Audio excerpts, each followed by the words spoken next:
Only blood relatives in this photo, my mother-in-law, Amanda said, pushing me aside with her hand on my shoulder. Why don't we be useful and take the picture instead? I held the camera, watching as my husband James' family gathered on the grand staircase of their vacation home. This was supposed to be a happy reunion for Amanda's 60th birthday, but once again, I felt like an outsider, even after being married to James for 5 years. My name is Olivia, and I'm 32.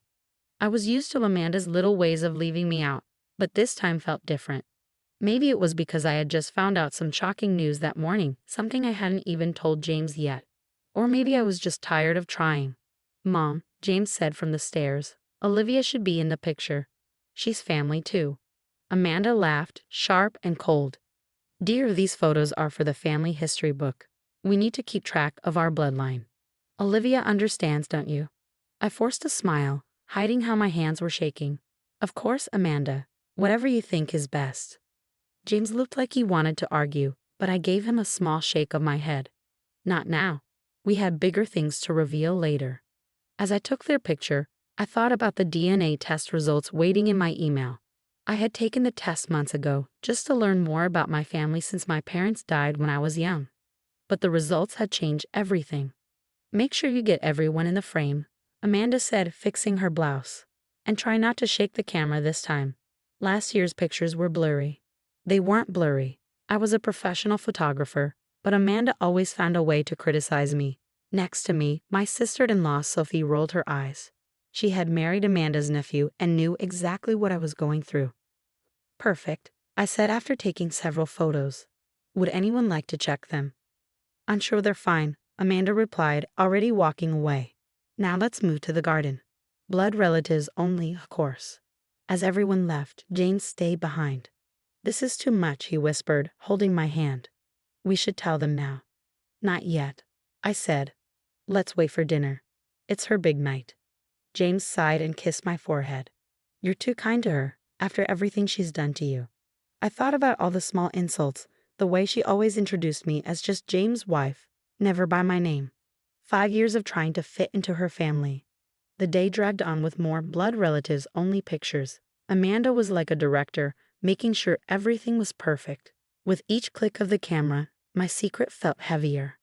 Olivia, dear, Amanda called as we went inside for dinner. Since you're not in the photos, you must have plenty of energy left. Help in the kitchen, will you? I saw Sophie give me a sympathetic look as I followed Amanda. The kitchen was already filled with appetizers she had ordered. She would never actually cook for her own party. You can arrange these on plates, he said, barely looking at me. Make them look nice. And be careful with the crystal dishes. They're family heirlooms. Her words made me smile. If only she knew. What's so funny? Amanda asked sharply. Nothing, I said, placing the food on a tray. Just thinking about family heirlooms. She eyed me suspiciously. Yes, well, some things should stay in the family. Blood family, she said firmly. I stayed quiet, letting her words pass. Meanwhile, the DNA test results burned in my mind. James and I had even taken another test to be sure. We needed to be certain before tonight. As I finished, Amanda turned to me again. I've been meaning to talk to you. I sighed. She'd had many talks with me before. James is my only son, she said, pretending to sound kind. And while you've been fine as a wife, I do worry about the future, about our family legacy. The Morgan family name is very important to you, I said carefully. Exactly. She looked pleased. So you understand why these things matter. The photos, the family history, the bloodline. It all must be preserved properly. I thought again about the DNA results. About the truth Amanda didn't know yet. Of course, I said softly. Blood is everything, isn't it? She smiled, thinking I agreed with her. I'm glad you understand. Now let's bring these out to the real family. As she walked out, her perfect hair in place, I couldn't help but smile. In just a few hours, during her birthday dinner, her world of blood relatives only was about to collapse. I picked up a platter, remembering the moment James and I first saw the results. The shock, the laughter, the irony of it all. Sophie peeked into the kitchen. Need help? I can't listen to Amanda's history lesson anymore. Thanks, I said, handing her a tray. Just wait until dinner.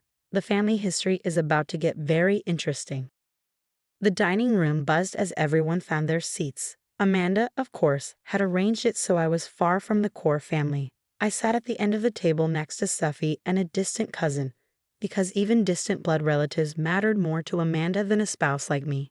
James caught my eye from his seat near his mother and gave me a quick wink. My stomach flipped.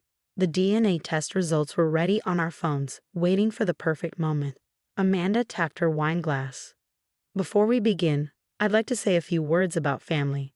Sophie leaned over. $10 says she mentions bloodlines in the first sentence. 20 says it's in the first 5 words, I whispered back. Our precious family bloodline, Amanda began. Sophie sighed, slid a 20 under the table, and tried not to laugh. Amanda went on about the importance of the Morgan name, how their family had produced doctors, lawyers, and even a senator. James fidgeted, hand near his phone. I shook my head slightly, not yet. Let her finish. And while we welcome those who marry into our family, Amanda said, barely glancing at me, we must always remember that true bonds come from blood. The first course arrived, giving me a moment to breathe. Amanda continued sharing stories about her perfect family, reminding everyone that she was still collecting photos for the new family history book. Blood relatives only, of course, she added. That was our cue. James cleared his throat. Speaking of family history, Mom, Olivia, and I have something to share. Amanda raised an eyebrow. Oh, are you finally giving me a grandchild? Not exactly, James said, pulling out his phone. Olivia took a DNA test a few months ago. The results were interesting. The room fell silent. Amanda tightened her grip on her wine glass. I don't see how Olivia's DNA has anything to do with our family history. That's where you're wrong, Mom. James stood behind my chair. Show them, honey. I pulled up the email and handed my phone to Sophie. She gasped as she read it. No way, she whispered, looking between me and Amanda. Amanda frowned. What is it? I took a deep breath. According to the DNA test, I'm related to the Morgan family. Directly related. Amanda's face turned pale. That's impossible. Not impossible, James said. Olivia's grandfather, her mom's dad, was a Morgan, your father's brother. The one who disappeared in the 60s. Amanda's wine glass slipped from her fingers, shattering on the floor. No one moved. That can't be, she stammered. Uncle Thomas died young. He never had kids. Actually, I said gently, he changed his name and started a new life. He had a daughter, my mom. Which means you and my mom are first cousins, and James and I are second cousins. The room was silent. Around the table, people looked shocked, amused, or unsure what to say. Sophie kept scrolling through the results, her mouth open. We even took a second test to be sure, James added. It's confirmed. Olivia has more Morgan blood than half the people in your pictures today, Mom. Amanda sat frozen. For years, she had treated me like I didn't belong because I wasn't real family, but by her own rules, I was. Sophie finally broke the silence. Well, this definitely needs to go in a family history book. A few people chuckled. Amanda just stared at me, as if seeing me for the first time. The woman who had spent years treating me like an outsider was, in the end, my aunt. The remainder of dinner passed in a blur of whispered conversations and shocked glances.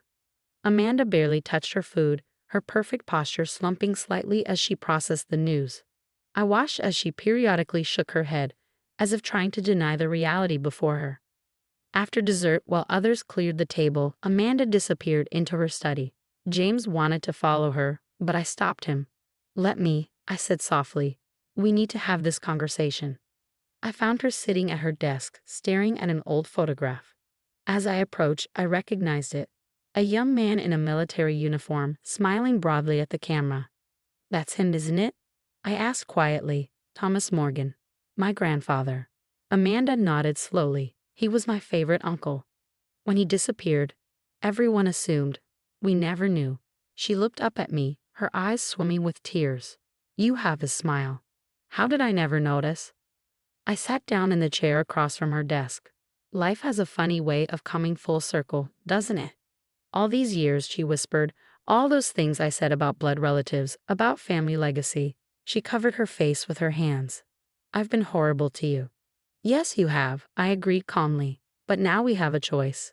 We can either let this revelation tear us further apart, or we can use it to build something new. She lowered her hands, revealing mascara-streaked cheeks. How can you even want to build anything with me after how I've treated you? I reached into my purse and pulled out another document, not a DNA test this time, but a photograph. This is my mom, I said, sliding it across the desk. Your cousin. She died when I was 12, but she always told me that family was about love, not blood. Ironically, it turns out I had both with the Morgans all along. Amanda picked up the photo, her hand trembling. She looks just like Aunt Sarah, she murmured. Thomas's wife.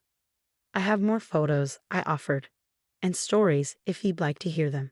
We could add them to the family history book, all of them, not just the blood relatives. A ghost of a smile crossed her face. I'd like that. She paused, then added, I have so much to make up for. Yes, you do, I agreed. But we have time. And now that we know we're family, by blood and by marriage, maybe we can start fresh. The next morning, Amanda called everyone together for another family photo. This time, she positioned me right next to her in the center of the group. Everyone in, she announced, her voice carrying a new warmth. Blood relatives, spouses, partners, every single person who makes this family whole. Sophie grinned as she set up the camera timer and rushed to join us. No blurry photos this time? Your photos were never blurry, Amanda admitted, surprising everyone. I was just being difficult. You're actually quite talented, Olivia.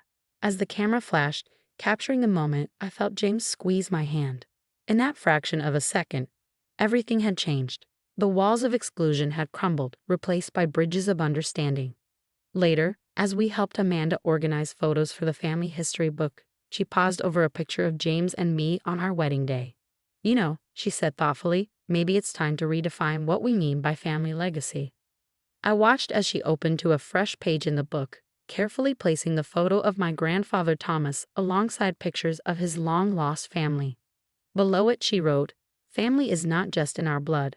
It's in our hearts, our choices, and sometimes in the most unexpected discoveries. The Morgan family legacy hadn't been diminished by including everyone. It had been enriched, and somewhere, I like to think my mother and grandfather were smiling at how their family had finally come full circle. As we closed the family history book, now filled with all our stories, Amanda hugged me for the first time in 5 years. Welcome home, she whispered. For real this time. And in that moment, I realized that sometimes the strongest family bonds are forged not just by blood, but by the willingness to open our hearts to new possibilities and to find family in places we never expected to look.